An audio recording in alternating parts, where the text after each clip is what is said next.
The tragedy in Kenya for the last many years is that we have individuals who have suffocated the emergence of other leaders within their parties. And because they have suffocated these individuals, the parties cannot grow.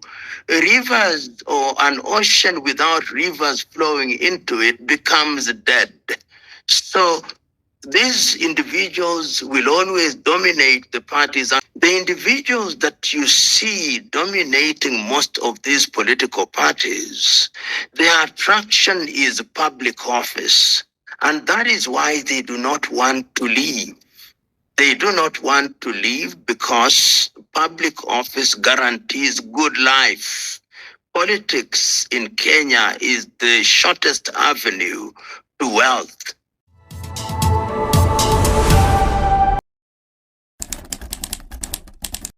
Let us go back to the history of why during the constitution making process we said a number of things. One, we said that in order to, I don't like using the word democracy, I want to use the word good governance. We said that we needed political parties that had a national character. For this reason, we said, among other things, that these political parties would be funded from the exchequer. It was also contemplated that these parties could enter into coalitions or what we now refer to as mergers. What has happened since 1992 is that the political parties have not grown. They have not grown because even when we have political parties, these parties do not have any firm ideological foundations. These parties, at least the ones that we know, are guarded and guided by individuals. So the personality of the individuals dominates the parties. They may have formalistic structures, so that if you are simply to look at them from a textbook standpoint, they pass the test. But when you go beyond the textbook and you examine what we call political parties, then you discover that beyond the party leaders in most of them, it is hollow, which means therefore that we have failed to build an ideological foundation. I give the example of different countries almost ad nauseum. When you go to Tanzania, CCM is a party. When you go to Tanzania, Chama cha Demokrasia na Maendeleo is a party. ACT Wazalendo is trying to be a party. MPA Langola is a party. Frelimo is a party. ANC is a party. DA is a party. But when you come home, you discover that even those parties, they may claim to be national and may have ticked the boxes when they are going through the process of registration. But the reality is that foundationally, they are ethnically undergirded. So that when you are dealing with Wiper, for example, if you permit me that example, the undergirding is a Kamba. When you are dealing with ANC, the undergirding is Luhya, Maragoli. When you are dealing with the DAP, the undergirding is Luhya, Bukusu. When you have such as your political parties, then you cannot grow governance. And that is why they have to come together every so often in order to increase their numbers ethnically. How can we liberate ourselves from this scenario? One, I think that the time is now for some of the individuals who have been in these political parties moving from one office to the other to exit the space.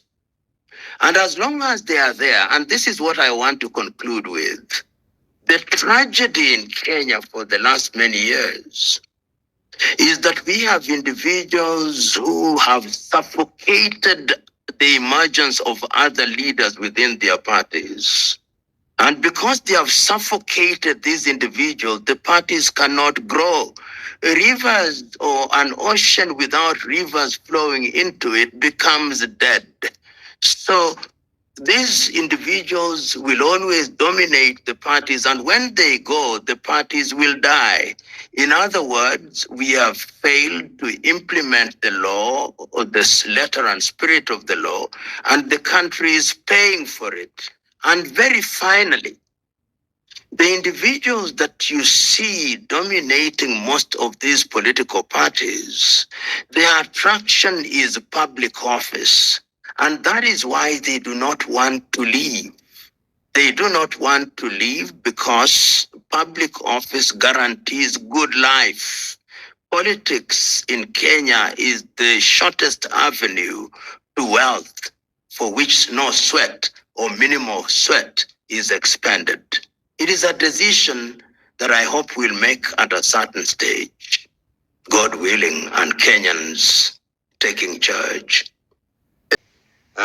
Looking at the theme at hand today, what we are having it this evening, Kenya We Desire, party politics and marches the route to nationhood. And we know what has been happening lately. And today's discussion, I hope and I promise that it's promising to be one of the most electrifying discussions in Kenya's political landscape. And we know we are standing at a pivotal moment in our nation's history, one that has left, I should say, millions of Kenyans divided, uncertain, and demanding answers. And we know the political realignment has left former allies sidelined, new alliances are forming, and the opposition vying to fight back. Key leaders, including Wipers Kalonzo Musyoka, Senator Okiya Matata, and DAPK's, that is Eugene Wamalwa, has not minced their words, or they have not minced their words. They are calling on Kenyans, especially the youth, to rise up and reclaim their country from what they describe as a self-serving elite. So tonight we are not here for scripted political statements, as Benji said. Don't be greatly shy to ask questions, also from the plenary that will give also a handy opportunity to do that. We're here for truth, accountability, and an unfiltered conversation about Kenya's future. Is this packed a moment of unity or a calculated power grab? Can a loyal opposition rise and offer viable alternatives? These are questions hanging on the rafters of our minds this evening. And most importantly, where do the people of Kenya, the voters, the taxpayers, the young and the restless, as they call them, stand in all this? So let me just yield the floor to you, PLO Lumumba, by first asking maybe for your comment on this. This is not the first time that I've seen Mr. Odinga enter into political alliances. He did so with President Moi. He did so with President Kibaki. He did so with President Uhuru. He has done so with President Ruto. And the reality is that we are seeing what I call political musical chairs. We see a group of politicians who have been with us for the last 20 years playing what I call roulette with our country for short-term political gains.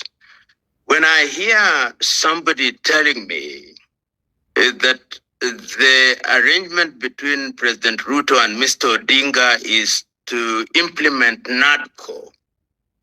And if you look at the issues they raise, 90% of them are in the Constitution. And I don't hear them talking about implementing the Constitution. Then I know those we are dealing with are interested in short-term political gains. And it is deja vu for me because this was the very basis of the BBI. When I hear politicians telling Kenyans that this is the time for Nilots to organize against Bantus, then I'm afraid that we are not building our nation. So I'm very afraid because I was here in the 1980s. I was here when we were making the Constitution, and we took the view that a new constitutional dispensation would help the country, but unfortunately, the political class continue to imagine that we Kenyans are dunderheads and that they can pretty much do what they want with us. And the net effect is that the country is getting divided and polarized on a daily basis. And all these so-called political mergers are marriages of convenience, where the partners may sleep on the same bed, but they have different dreams. And it is sad that we are seeing what we are seeing. And let me speak specifically to President, as regards President Ruto. President Ruto said times without number that my administration would not allow these short-term political dalliance. President Ruto repeated it many times. So when I see him entering into this marriage of convenience with Mr. Odinga for short-term political gain, I am saddened.